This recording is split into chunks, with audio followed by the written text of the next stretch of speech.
Glória a Deus. Eu não estou com vontade de pregar, não. Minha vontade era ficar aqui só louvando ao Senhor. De tão bom que estava. Próxima vez já prepara as músicas a mais aí, hein, Jô? Não que eu estou fugindo da minha responsabilidade. Quanto tempo, né, gente? Que eu não apareço por aqui. Mas glória a Deus. Onde está o seu coração? Cantamos bastante sobre coração, né? Que o nosso coração é como terra seca, que anseia por águas. Você está aqui hoje? Seu coração, seus pensamentos estão aqui hoje? Seja aqui presencialmente, seja na sua casa, online, onde estiver. Seu coração está aqui hoje neste lugar de adoração.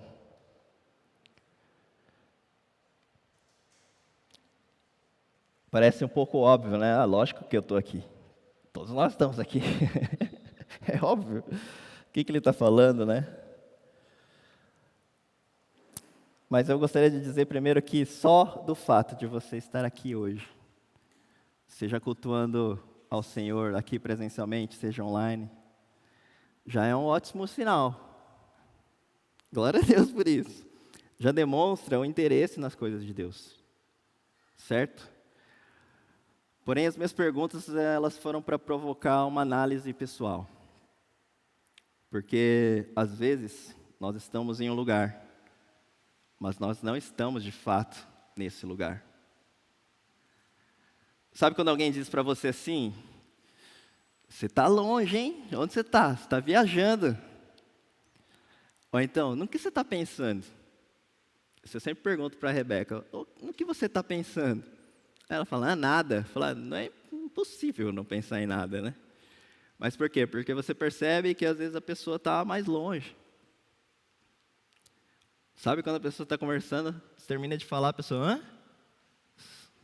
Aí você já fica com aquela raiva, fala, sai do celular, pelo amor de Deus, o que você está pensando? Né? Na cabeça do homem está pensando naquele meme que ele viu de manhã, dando risada. Da mulher eu já não sei. Mas está longe. São situações que a gente está ali de corpo presente. Ali, mas a mente está em outro lugar. O coração está em outro lugar. A preocupação te leva para outro lugar. Ou as coisas que fazem você devagar e esquecer e viajar naquele lugar e volta. Então você está ali de corpo presente, mas não está. Um lugar muito comum que a gente passa por isso é no trabalho. Por quê? O trabalho é um lugar que nós precisamos ir. Mas eu estou home office. Mas mesmo home office tem as reuniões. Mesmo home office tem que cumprir horário. Você tem que trabalhar. Né? Vai chegar uma hora que você vai ter que entregar, certo? Mas geralmente quando é presencial é mais fácil da gente identificar isso. Porque é um lugar que nós precisamos ir. E quando a gente está lá, trabalhando, só que está acontecendo alguma coisa na família, algo que te deixa muito triste, ou pode ser uma pessoa que esteja passando por uma decepção, pode ser uma decepção amorosa, ou até mesmo uma decepção no próprio trabalho, tá? Ou alguma luta, qualquer outra coisa complicada. Mas a gente tem que estar lá, obrigatoriamente, e o nosso coração está totalmente em outro lugar. Isso é só um exemplo. Sendo assim, nós podemos estar aqui, mas com o coração em outro lugar. Mateus 6, 21. Diz assim, onde seu tesouro estiver, ali também estará o seu coração. Simples. Onde o seu tesouro estiver, ali também estará o seu coração. Esse versículo, ele faz parte daquele longo texto que nós encontramos em Mateus, que é o Sermão do Monte, onde Jesus ele vem elevando o nível da coisa, das nossas vidas, da realidade, da lei, trazendo uma nova perspectiva de vida, de seguir a Jesus, uma nova perspectiva para o mundo todo, e no Sermão do Monte existe esse trecho. E esse trecho é justamente onde ele está ensinando sobre dinheiro. Basicamente é isso, sobre finanças. Mas, além disso, também vou falar sobre isso, eu gostaria de abordar um primeiro ponto que eu ando percebendo e que talvez isso possa afastar a gente. Nós vivemos hoje dias de conexão, mais do que nunca. A pandemia deu uma acelerada nisso, onde a gente precisa estar conectado, porque senão nós não conseguimos trabalhar. Correto? Por mais que o seu trabalho seja presencial, obrigatoriamente, não tem como você fazer isso à distância. Se você não tem comunicação, você não trabalha. Então nós estamos totalmente conectados pela rede. Rede pela internet, não tem mais fronteiras de comunicação. Nós precisamos estar conectados. Tudo isso é maravilhoso. Agora, você imagina na época que o principal meio de comunicação e o melhor meio que tinha à distância era a carta. Alguns aqui devem ter vivido essa época. Quanto tempo demorava para você receber uma carta? Com o avanço ainda, as cartas começaram a chegar mais rápido. Agora, pensa antigamente, quando não tinha nem meio de transporte avançado, aquelas cartas demoravam dias e dias e dias. E lá, desde o primeiro século ali, Paulo ele já usava isso, né? O primeiro EAD da história. Paulo ensinava por cartas. E a gente acha que a gente é super moderno por fazer EAD. Ele já fazia educação à distância, ele ensinava por cartas. Mas era muito, muito mais devagar. Hoje a gente consegue falar instantaneamente, live, com imagem e som. A gente reúne ali e consegue enxergar a pessoa, ver a expressão da pessoa, escutar a pessoa instantaneamente. Isso é muito bom. Mas a gente precisa prestar atenção que também tem um seu lado ruim. A gente está conectado, né? O celular, estamos sempre ali nas redes sociais. TikTok, Instagram. TikTok já está top 1, tá, gente? Então, assim, quem ainda não entrou nesse TikTok, em uma hora vocês vão entrar, porque o Instagram já está começando a acabar. Então, tem gente que ainda está passando o Instagram, mas já está acabando. É isso, tá? Facebook, então... Facebook tem gente que usa ainda, tá? Instagram também vai ter, mas o TikTok é o primeiro, Instagram é o segundo, Facebook é o terceiro.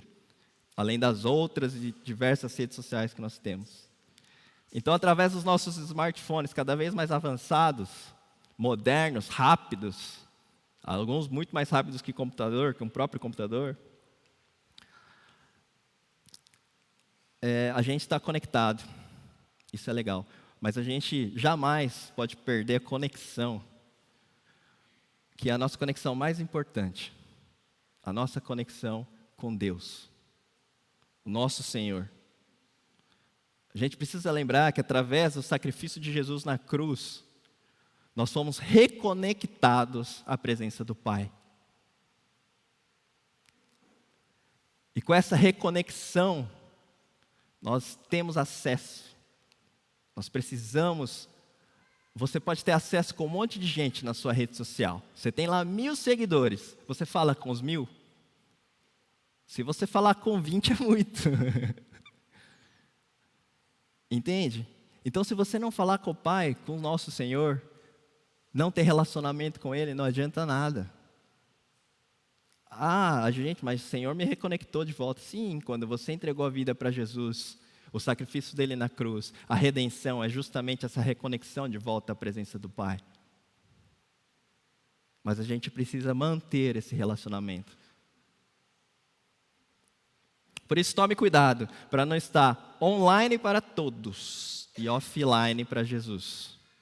Toma cuidado com isso. Quantas horas você gasta nas redes sociais? Já fez esse teste? No seu smartphone você consegue ver cada rede social, quanto tempo você gasta por dia. Ele te dá toda a métrica, todos os gráficos semanais, diários e mensais. Você consegue ver. E é surpreendente. Você vai falar, quanto tempo fiquei aqui, mas eu nem percebi. Por que será que o meu dia não está rendendo, né? Faz esse teste depois, não agora, tá? E aí você pode verificar Só que também eu peço que você verifique uma coisa. Quanto tempo você está gastando, investindo, orando e meditando na palavra do Senhor? Aí depois você pega esse gráfico, coloca lá quantas horas em uma semana, quantas horas com Deus. Aí dá uma comparada para a gente poder visualizar, porque às vezes a gente precisa ter visualização para ter impacto. Cuidado com essas distrações, porque muitas vezes a gente está nessas redes sociais e a gente está buscando satisfazer algo interno dentro de nós. Nós estamos buscando matar as nossas carências, medos, tristezas, aflições em outras pessoas. Ainda se fosse num convívio real, num convívio que você conhece a pessoa e você caminha junto, num discipulado, num grupo pequeno, pessoas que você confia, tudo bem, isso é maravilhoso, isso é incentivo. Mas o pior não é isso, é o pior que nas redes sociais a gente gasta muito tempo consumindo conteúdo de pessoas que a gente nem conhece. E o pior disso é que a pessoa nem sabe que você é, ela não está nem aí para você. E a gente acaba consumindo um personagem, não a pessoa verdadeira. Eu não estou falando que é errado eu consumir conteúdo, tem muito conteúdo bom que tem que ser consumido. O problema é a gente achar que isso aí é o mais importante. Sabe por quê? O que acaba acontecendo é que a nossa identidade vai sendo moldada por coisas que não têm fundamento. E quando a gente é moldado por coisas que não têm fundamento, coisas que não têm princípios bíblicos, a gente começa a perder a nossa identidade. Isso é muito perigoso. E além disso, nós deixamos de desfrutar do relacionamento com o nosso Criador. Que é essencialmente, nós fomos criados para nos relacionar com Ele. E a gente acaba deixando de lado o principal. Então a gente acaba nos envolvendo num estilo de vida onde nós temos seguidores, onde nós seguimos pessoas e até imitamos essas pessoas, mas a gente deixa de seguir o nosso verdadeiro mestre, que é Jesus. E aí é muito perigoso.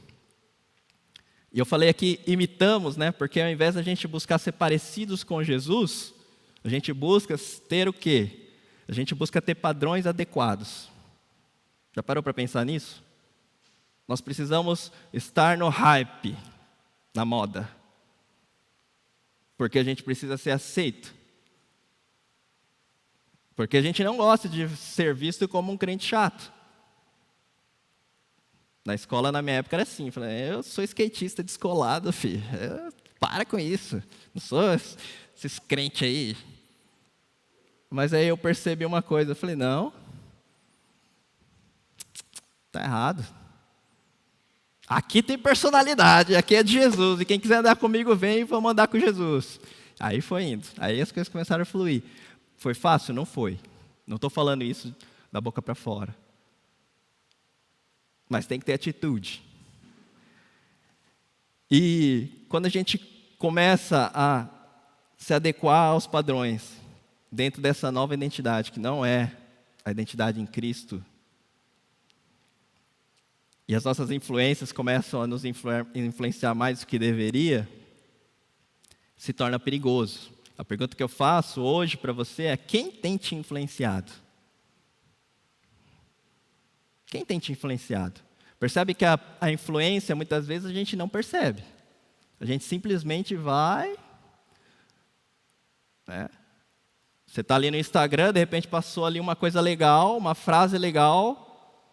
Você fala, uau, esse cara é diferenciado, vou seguir ele. Entra no perfil, vê que o perfil é mais legal ainda. Seguir. Reposta. E aí começa. Como eu falei, eu não estou falando que isso é errado. Mas toma cuidado. Cuidado com as fontes. Cuidado de onde essa pessoa está bebendo. Paulo diz assim: sejam meus imitadores como eu sou de Cristo. 1 Coríntios 11, 1.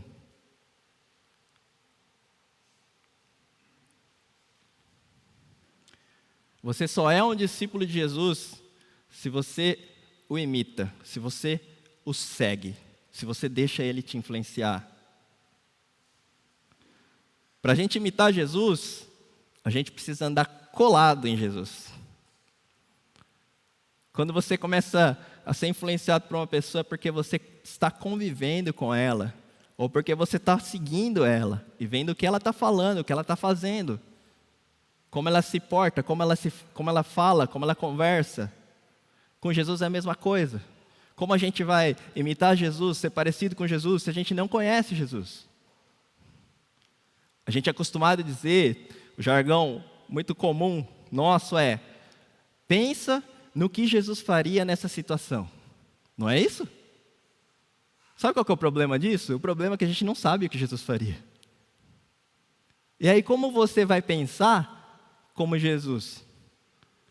Se você não está lendo a Bíblia, se você não está buscando ter relacionamento com Ele, não adianta. Ontem mesmo eu estava conversando com o Marquinho está aqui, para quem não sabe, depois eu vou apresentar ele. E uma das coisas que eu falei é, como que um crente vai dizer que segue Jesus, que ama Jesus, que é salvo, mas nunca leu a Bíblia? Aí eles falam, tem alguma coisa errada. Não, mas a Bíblia é muito grande. Tá bom, o Alcorão também. E eles leem. Eles leem. Outros livros também são muito maiores que a Bíblia. E o pessoal está lendo. Então a gente precisa começar a ver a realidade. Se a gente quer ser parecido com Jesus, a gente precisa entender. A gente precisa ler o que ele falou, como ele se portou, o que ele veio fazer, o que é o Evangelho. E aí sim, quando a gente começar a aprender direto de Deus, direto da fonte, quando a gente começar a absorver, a andar com Ele, quando a gente orar e você vê que as respostas são de Deus, são respondidas, quando você começa a viver uma vida com Deus, você vai sendo moldado, a sua identidade vai sendo transformada, alinhada, restaurada, curada, e por amor e na santidade de Jesus. E Ele está totalmente disponível, totalmente disposto. O problema é que a gente entristece muito o coração de Jesus. Porque a gente sempre está distraído com outras coisas. E essas outras coisas sempre estão ligadas no próprio eu. E o segundo ponto, eu pergunto novamente, onde está o seu coração? Está nas coisas de Deus? Pense por um instante. O que te motiva a acordar todos os dias, levantar? O que faz seu coração bater mais forte? O que te traz satisfação? Sonda o seu coração, o que te traz satisfação? O que você pensa sobre o hoje e o que você pensa sobre o futuro? O que você tem plantado e semeado na vida dos outros, das pessoas? O que você tem feito? Mateus 13, 44. Uma parte de um conjunto de parábolas diz assim: o reino dos céus é como um tesouro escondido que um homem descobriu num campo. Em seu entusiasmo, ele escondeu novamente, vendeu tudo que tinha e com o dinheiro da venda comprou aquele campo. Você tem semeado vida, tempo, energia, seus recursos no reino dos céus? Para o reino dos céus? Pensa nisso por um instante. Nessa passagem, nós podemos traçar um paralelo com a passagem base. Onde está o seu tesouro, onde seu tesouro estiver, ali está o seu coração. Aqui é usada a mesma palavra, tesouro. Aquele homem da parábola, ele descobriu o reino dos céus. Aqui, quando ele fala que descobriu um tesouro, Jesus está falando sobre o reino dos céus. Então, esse tesouro nós podemos entender que é o reino dos céus. E aí nada mais importava para ele. Nada. Percebem? O que ele fez? Ele se desfez de tudo que ele tinha. Ele vendeu tudo que ele tinha. Ele comprou aquele terreno porque o terreno tinha o tesouro. E para ele só importava isso. Porque ele descobriu o reino dos céus. O maior investimento que você pode fazer na sua vida não é renda fixa. Tesouro direto, Selic tá bom. Reajuste, Copom ressuscitou de novo, né? Passou de 12%. Não é o maior investimento. Não é em ações que pagam bons dividendos. Não é em fundos imobiliários. Não é em criptomoedas que pode te gerar uma renda muito rápida. Agora mais moderninho, não é em NFT. Não é em dólar. Dólar já está caindo de novo. Não é em ouro, que diz que é o investimento mais seguro. Não é em imóveis. Nem nada desse mundo. Nada. Sabe por quê? Porque tudo isso vai passar. Tudo vai passar. Vai virar pó. Mas o melhor investimento que você pode fazer na sua vida e na da sua família é o reino dos céus. É o tesouro, é nesse tesouro que você precisa investir. Porque ele é um investimento eterno. Por aí já basta. Mas ele é garantido, é 100%. Se você quer ter um investimento 100%, é esse, é o único. É a aposentadoria mais do que perfeita. Você está pensando em aposentar, ficar bem, tranquilo. Agora eu vou só servir a Deus aqui depois que eu aposentei. Besteira. Ontem mesmo nós ouvimos a palavra que o Marcelo Chay trouxe em Jundiaí. E foi a parábola do rico insensato. Ele já era rico, mas a terra dele produziu a mais. Ele desfez dos celeiros antigos e construiu maiores para guardar. Só que aí Deus chega para ele e fala assim: tolo, amanhã mesmo você vai morrer. O que adiantou? Não adiantou nada. Onde está o seu coração? Onde você tem investido a sua vida? E aí, quando eu falo de coração, é o aspecto inteiro da tua vida. Para fazer esse investimento no reino dos céus, Jesus ele só pede uma coisa, o seu coração. Ele não pede mais nada. Nada, só o seu coração. Mas, Provérbios 4:23 diz assim, que do coração procede as fontes de vida. Está aí o versículo. Acima de tudo, a gente precisa guardar o coração, porque é dele que procede as fontes de vida. E Jesus, ele sabe que quando a gente tem a fonte, a gente tem tudo. Quando a gente fala de coração, ele está falando de tudo. Ele não está falando só das suas emoções, ou só dos seus sentimentos, ou só de um aspecto da tua vida. Não, ele está falando da fonte. E ele quer o coração. Porque quando a gente tem o coração e quando a gente espera nele, e coloca o coração nele, tudo começa a fazer sentido. Já parou para pensar? Aquilo que você faz começa a fazer sentido. A sua perspectiva começa a fazer sentido. Os seus investimentos começam a fazer sentido. A sua vida começa a fazer sentido, porque tem propósito. E é isso que ele faz, ele nos dá um propósito. E aí você começa a experimentar agora um estilo de vida, não como aquele que eu falei, mas um estilo de vida totalmente diferente, empolgante, desapegado. Nada melhor do que ter um estilo de vida desapegado, livre de verdade, onde você passa a repartir o pão e não comer, onde você passa a viver como um semeador, onde o seu coração se torna um solo fértil.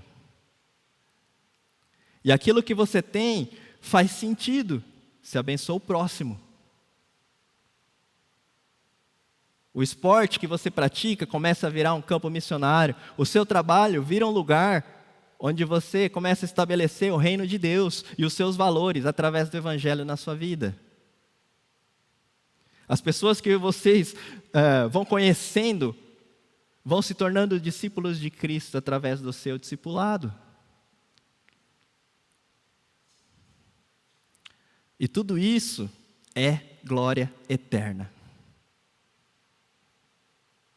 Tudo aquilo que a gente faz, a gente recebe glória aqui na terra, vai ficar aqui na terra. Só. Muito limitado comparado à eternidade. Mas aquilo que a gente faz para o Senhor, aquilo que ninguém está vendo, aquilo que abençoa as pessoas, que traz transformação, que traz o Evangelho, isso é eterno e vai ficar sempre. E aí sim, você pode ter parte dessa glória em Jesus. E isso é vida plena. Isso é satisfação em Jesus. Isso é preencher os vazios. Sabe quando você transborda de satisfação, de alegria? Eu falei no começo, eu queria ficar aqui louvando ao Senhor, porque é muito bom. Quando a gente está na presença de Deus, nada mais importa. Porque Ele vem e preenche isso. Esses vazios que nós fomos programados para ter, nós temos. Porque a gente anseia estar com Deus.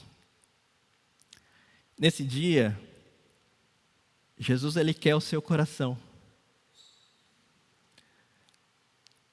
E por favor, não resista o chamado, porque esse chamado é um chamado de amor e de graça, de compaixão.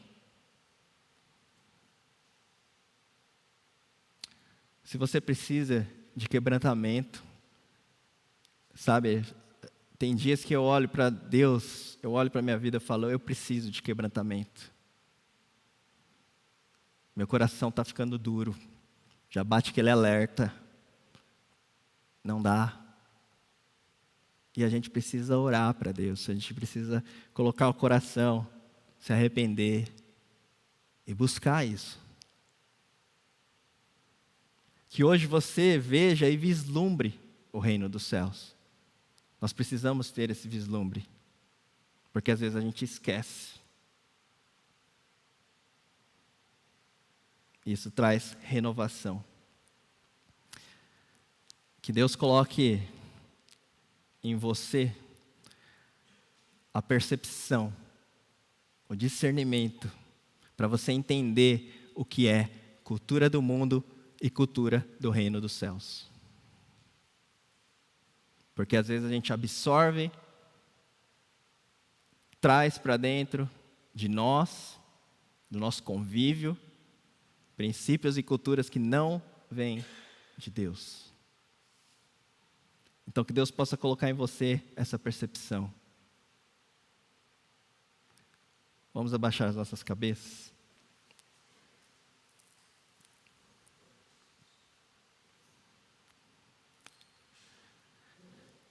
Nesse momento eu gostaria que você fizesse uma pergunta para Jesus, sincera. E a pergunta é essa: Senhor, onde está o meu coração? E deixa Ele te sondar, deixa Ele te mostrar onde está o meu coração. Ore ao Senhor nesse instante. Converse com Ele.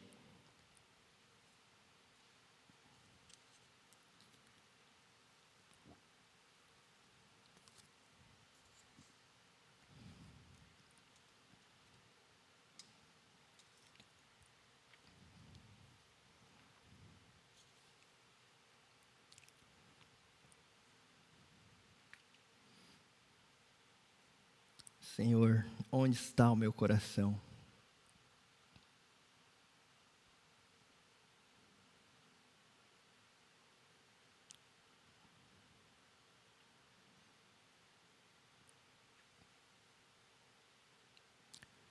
Jesus, eu sei que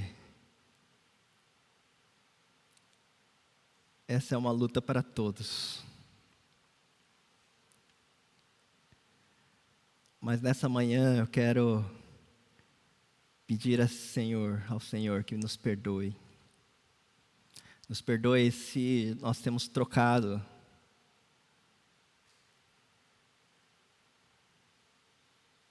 o centro das nossas vidas. Nos perdoe se temos colocado nós mesmos no centro e tirado o Senhor do centro.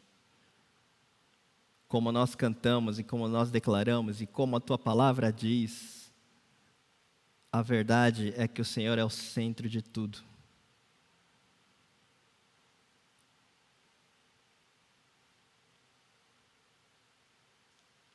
Nos perdoe porque muitas vezes a gente gasta mais tempo procurando preencher os nossos vazios em outras coisas, em outras pessoas, em outros meios, sendo que a Tua presença já preenche tudo.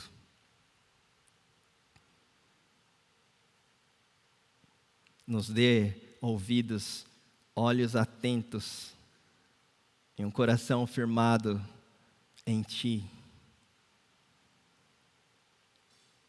para que quando as decisões e aquilo que nós fomos tomar no dia a dia, as pequenas coisas possam nos levar para mais perto do Senhor, que possamos escolher passar mais tempo com a família, com os nossos filhos, com os nossos cônjuges, que possamos escolher deixar de lado o nosso celular e abrir mais a Tua palavra, que possamos escolher, Senhor, orar ao Senhor, quando estiver tudo bem, quando estiver mais ou menos, quando estiver tudo ruim, sempre orar ao Senhor, falar com o Senhor, e também nos dê silêncio para que a gente possa escutar a voz do Teu Espírito. Nos ajuda, Senhor, a como igreja andar em direção àquilo que o Senhor tem colocado para nós, daquilo que o Senhor pede para nós, e que possamos ser verdadeiras pessoas que trazem, Senhor, o reino dos céus, que vivem, Senhor, os princípios, que vivem, Senhor, em devoção ao Senhor. Nos dê mais piedade, Deus, mais reverência, nos dê o coração manso e humilde, em nome de Jesus, Senhor. Esse é o nosso desejo, Senhor. Não nos deixe, Senhor Deus, o nosso inimigo nos enganar com as sutilezas dessa vida que tanto nos afastam do Senhor. Mas que o Senhor traga, Senhor, clareza para que a gente enxergue, Senhor, aquilo que o Senhor está direcionando. E que possamos enxergar as outras pessoas como o Senhor enxerga, com compaixão, com amor. E que possamos semear,